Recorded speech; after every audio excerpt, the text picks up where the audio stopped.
Everyone has heard of the German Flak 88 that terrified Allied tank crews, but what the Germans actually used to destroy over 50,000 Allied tanks was this specific weapon, the Pak-40, alongside its specialized assault gun and tank-mounted variants. When World War II began, the standard German anti-tank weapon was the 3.7-centimeter Pak-36, with Pak standing for Panzer Abwehrkanone, which literally translates to Armored Defense Cannon. It was small, lightweight, and completely sufficient to handle most of the light armor fielded in 1939. However, tanks like the British Matilda II and the French Char B1 caused massive problems for these light anti-tank guns during the early invasion of France, as their armor was more than double what the Pak-36 could penetrate. This performance failure is precisely why the Pak-36 earned the infamous nickname door knocker. Despite this, German military planners already knew the gun was essentially obsolete before the war even started. And they had plans to replace it with the 5-centimeter caliber Pak-38 as soon as factory production could meet demand. The Pak-38 entered combat duty in 1941, and once again it proved adequate against most Allied tanks of that exact moment, until suddenly it was no longer enough. When Germany invaded the Soviet Union, German intelligence operated under the assumption that light tanks were the only armor the Soviets possessed. But deep within enemy territory, German forces encountered vehicles they did not even know existed. These were the T-34 medium tank and the KV-1 heavy tank, both of which presented extreme difficulties for even the upgraded Pak-38. The 5-centimeter solid shells continuously bounced off the T-34's sloped frontal armor, meaning the only reliable way to achieve penetration was from the sides at dangerously close range. The situation with the KV-1 was even worse, as it featured heavy armor plating around its entire hull. German troops experienced widespread panic after their initial encounters with these machines, which rolled straight through defensive positions, largely unaffected by anti-tank fire, while literally crushing anti-tank guns beneath their tracks. Luckily for the German army, they had their famous 88mm Flak, short for Flugabwehrkanone, meaning aircraft defense cannon. It was deployed in emergency anti-tank roles because its large, high-velocity projectile provided a temporary solution, standing for a short period as the only German capable of defeating heavy Soviet armor. However, there were far too few 88s available early in the conflict, and more importantly, anti-aircraft guns were fundamentally unsuited for this role. They were excessively tall, bulky, and highly exposed, making them poor tools for armored ambushes. Dedicated anti-tank guns needed to sit low to the ground behind a small shield to safeguard the crew from shrapnel and small arms fire. German engineers had actually anticipated that tank armor would thicken over time, so they had drafted designs for a 7.5-centimeter anti-tank weapon prior to the invasion, though the project had never been prioritized for immediate mass production. Now, as frantic reports flooded in from the Eastern Front, the Pak-40 was urgently rushed into full-scale manufacturing. The Pak-40 was essentially a scaled-up version of the Pak-38 in a 7.5-centimeter caliber, retaining the same basic layout and internal mechanism, only larger. But there was one critical design aspect to the Pak-40. From the very start, it was developed in two distinct forms. The first was a towed anti-tank gun for infantry units, and the second was a modified variant engineered specifically for tanks and assault guns. This tank version was designated the KWK-40, short for Kampfwagenkanone, meaning fighting vehicle cannon. It fired the exact same armor-piercing projectile as the towed gun, but featured a shorter, wider cartridge casing, so the complete artillery round occupied less internal volume inside an armored vehicle's fighting compartment. As history demonstrates, these two variants executed the heaviest volume of tank destruction throughout the entire war across brutal armored ambushes. Yet before those tactics proved successful, there was one glaring physical flaw with the Pak-40 that constantly plagued its crews. Because lightweight metals like aluminum were urgently redirected to the Luftwaffe for aircraft construction, the Pak-40 had to be constructed almost entirely out of standard steel, making it significantly heavier than the smaller Pak-38, which had used light alloys to maintain mobility. This excessive weight quickly became a severe issue in fluid combat conditions.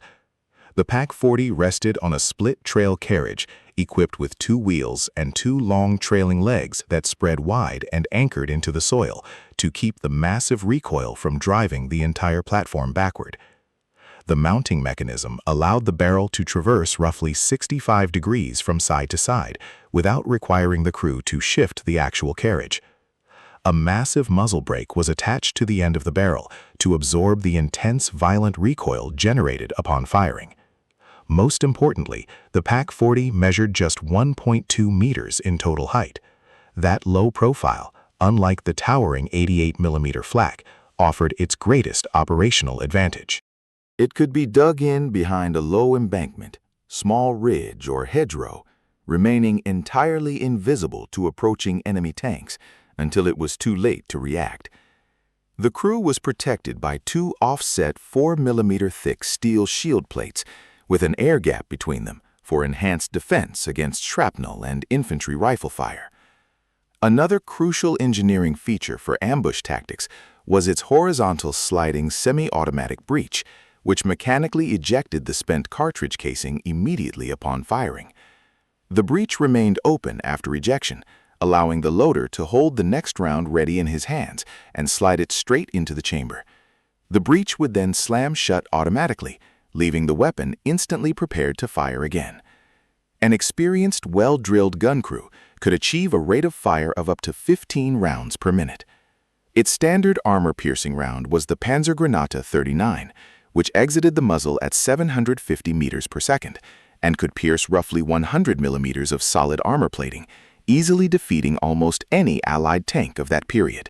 This round included a tracer element in its base, so the gunner could trace the trajectory in real time, along with an internal high-explosive filler designed to detonate after penetrating the hull to maximize interior destruction.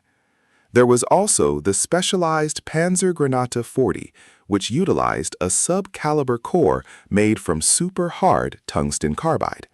This shell launched at an incredible 950 meters per second and could penetrate significantly thicker armor, but it remained in perpetually short supply due to severe wartime shortages of raw tungsten. Secondary ammunition included the Granatpatron 38 high-explosive anti-tank series, along with the standard Sprenggranate 34 high-explosive fragmentation shell used against soft targets, infantry, and fortified bunkers. The Pak-40 began arriving at frontline units throughout 1942, starting as a slow trickle until Hitler personally demanded maximum production priority. By 1943, it formed the absolute backbone of German anti-tank defense, serving as the primary anti-tank gun an Allied or Soviet tanker would encounter on the battlefield. German commanders soon refined their defensive armor-killing tactics on the Eastern Front into a doctrine called the Pakfront. Because individual guns were previously spread thinly across vast distances and routinely overrun by massed Soviet armored charges, the Germans began concentrating anti-tank guns into dedicated groups of up to 10 pieces under the direct command of a single officer. These guns were dug in, carefully camouflaged, and arranged in mutually supporting positions along expected avenues of enemy armored approach. When enemy tank formations appeared, the Germans deliberately held their fire as long as possible, allowing the armored columns to drive deep into the center of the pre-sighted kill zone. The commander then assigned specific targets to each gun crew, and once the optimal range was reached, he gave the order to open fire simultaneously. Surprised tank columns had no clear indication of where the fire originated, as multiple vehicles were struck from different angles at the exact same moment, resulting in catastrophic losses where entire tank units were destroyed in mere minutes. Interestingly, Soviet forces adopted this exact tactical layout from the Germans and expanded it massively during the Battle of Kursk, destroying German armor in prearranged kill zones filled with dense minefields, obstacles, artillery, and massed anti-tank positions. The Pak-40 inflicted identical destruction against Allied armor on the Western Front. Following the D-Day landings, American and British armor struggled through the dense bocage terrain of Normandy, which provided ideal concealment for defensive ambushes. German crews concealed their anti-tank guns inside thick hedgerows, knocking out large numbers of advancing tanks that never spotted the threat before being hit. At that stage of the war, concealed anti-tank guns caused the highest proportion of Allied tank losses. In most cases, an unsuspecting tank crew would simply be driving forward until a shell penetrated their armor without warning and exploded inside. For the anti-tank gun crews themselves, executing these ambushes was a nerve-wracking experience despite possessing effective hardware. They had to sit silently, waiting for heavy armor to approach dangerously close before receiving the order to engage. If the initial salvo failed, the massive muzzle blast of the Pak-40 instantly exposed their position to every surviving tank in the area. Crews prayed that their first shot hit the mark, because failing to disable the target meant the tank would immediately turn its heavy weapons directly on the gun position. The single worst defect of the Pak-40 was its total weight. Weighing over 1.4 tons, it could not be easily repositioned by human power alone, like lighter guns. Relocating or retreating required half-track artillery tractors or teams of draft horses, an issue compounded by deep mud or heavy winter snow. Consequently, whenever defensive lines collapsed, dozens of Pak-40s were routinely abandoned, some spiked by their crews, but many captured fully intact by advancing enemy forces. This lack of field mobility was the primary reason the gun was adapted directly into self-propelled armored vehicles, unlocking its full tactical potential. The Panzer IV began its operational life as an infantry support tank, armed with a short-barreled 7.5-centimeter howitzer, firing low-velocity, high-explosive rounds against bunkers and fortifications, while the Panzer III was intended as Germany's dedicated anti-tank platform.